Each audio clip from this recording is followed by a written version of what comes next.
দখলবাজি, এই জমি দখল, এই দখল, সেই দখল, বালু ভরাট, বালু এই নদী, এগুলার থেকে দূরে থাকতে হবে। এগুলা যদি করেন তাহলে দলের বদনাম হবে, সেই বদনাম আমি আমার ঘাড়ে নিব না, দলও দলের ঘাড়ে নিবে না। যদি বিএনপির কোনো নেতা বা কর্মী কোনো অনৈতিক কাজে জড়িত হয় তাদেরকে আইনের আওতায় আনবেন। সে যদি আমার কাছের লোক হয়, বিএনপির কাছের লোক হয়, তাকেও আইনের আওতায় আনতে হবে। এই যে আপনারা দল মত ধর্ম বর্ণ নির্বিশেষে আপনারা ঐক্যবদ্ধ থাকেন, কারণ কে নেতা, যে কর্মীরা নেতা বাছাই করবে, আমি নেতা বাছাই করব না। যারা 17 বছর ধরে মাঠে ছিল, যারা আওয়ামী লীগের সাথে আতাত করে নাই, তারাই নেতৃত্বে আসবে। এখানে আমার কিছু বলার নাই।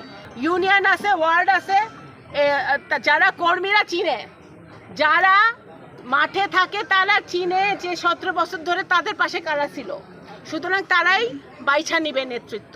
কিন্তু আমি যেটা বলতে চাচ্ছি যে আপনারা জনগণের পাশে থাকেন। একটু আগে আমি রামনগরে আমাদের 2 জন মারা গেছে, আমরা ওখানে গিয়েছিলাম, ওখানে আমি একই কথা বলে আসছি যে আপনারা জনগণের পাশে থাকেন, জনগণের সেবায় থাকেন। এই যে দখলবাজি, এই জমি দখল, এই দখল, সেই দখল, বালু ভরাট, বালু এই নদী, এগুলার থেকে দূরে থাকতে হবে। এগুলা যদি করেন তাহলে দলের বদনাম হবে, সেই বদনাম আমি আমার ঘাড়ে নিব না, দলও দলের ঘাড়ে নিবে না। এটা আমার পরিষ্কার কথা। আমার বাবা ওবায়দুর রহমান সাহেব সারা জীবন ন্যায়ের পথে ছিল, সত্যের পথে ছিল।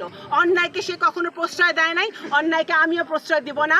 অন্যায়কে দেশনেত্রী বেগম খালেদা জিয়া প্রশ্রয় দেয় না, জনাব তারেক রহমান প্রশ্রয় দেয় না, বিএনপি প্রশ্রয় দেয় না। সুতরাং যে যেখানে আপনারা অন্যায় করছেন নিজের দায়িত্বে করবেন। এবং প্রশাসনকে আমার বলা আছে, সালতা উপজেলা, নগরকান্দা উপজেলার প্রশাসনকে আমি অনুরোধ করেছি যে আমরা, কারণ বিএনপি সরকারে নাই, এখন একটা ইন্টারিম সরকার দেশ চালাচ্ছে, আমরা যদি বিএনপির কোনো নেতা বা কর্মী কোনো অনৈতিক কাজে জড়িত হয় তাদেরকে আইনের আওতায় আনবেন। সে যদি আমার কাছের লোক হয়, বিএনপির কাছের লোক হয়, তাকেও আইনের আওতায় আনতে হবে। এটা আমার পরিষ্কার কথা।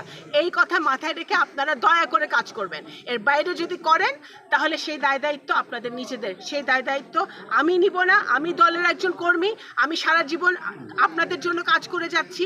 আমার বাবার অবর্তমানে আমি আরও কাজ করে যাব আমার আমৃত্যু পর্যন্ত, কিন্তু কোনো অন্যায়ের ভাগিদার আমি হব না, কোনো অনৈতিক কাজকে আমি প্রশ্রয় দিব না, না সালতার মাটিতে। এটা পরিষ্কার কথা। সালতা উপজেলার উন্নয়ন দরকার। সালতা উপজেলা একটি উর্বর মাটি। এখানে আমাদের ভাই বোনরা আছে যারা শিক্ষা থেকে বঞ্চিত, স্বাস্থ্য থেকে বঞ্চিত। একটি ভালো হসপিটাল সালতা উপজেলায় নাই, একটা ভালো ইউনিভার্সিটি, একটা ভালো কলেজ সালতা উপজেলায় নাই। সেগুলো আমাদের করতে হবে, রাস্তাঘাট করতে হবে। আমাদের সালতা উপজেলাকে উন্নয়নের একেবারে উপরে উঠাতে হবে। সেটা যদি করতে হয় তাহলে আপনাদের আগামী দিনের নির্বাচন, যেটা আমরা এই দাবি করছি, সারা বাংলাদেশে 17 কোটি জনগণ দাবি করছে, সেই নির্বাচন যদি একটা সুষ্ঠু নির্বাচন হয়, সেই নির্বাচনে আপনাদের ঐক্যবদ্ধ ভূমিকা লাগবে। যদি নিজেদের মধ্যে ঝগড়াঝাটি করেন তাহলে আওয়ামী লীগের যারা পালাই গেছে তাদের লাভ হবে। যারা আরো তো দল আছে, বিএনপি তো একটা দল না, বাংলাদেশে তো আরো দল আছে, নগরকান্দা সাল তো আরো দল আছে, তো ওই দলগুলোর সুবিধা হবে। সুতরাং দয়া করে বাংলাদেশ জাতীয়তাবাদী দল, ধানের শীষ, আমি জানি, আমার বিশ্বাস সালতা উপজেলার ঘরে ঘরে ধানের শীষ আছে, সেই ধানের শীষকে শক্তিশালী করেন, সালতা উপজেলাকে, বিএনপিকে শক্তিশালী করেন। তাহলেই আমরা সামনের দিকে আন্দোলন সংগ্রাম হোক, নির্বাচন হোক, সব কিছুতেই আমরা একসাথে কাজ করতে পারবো।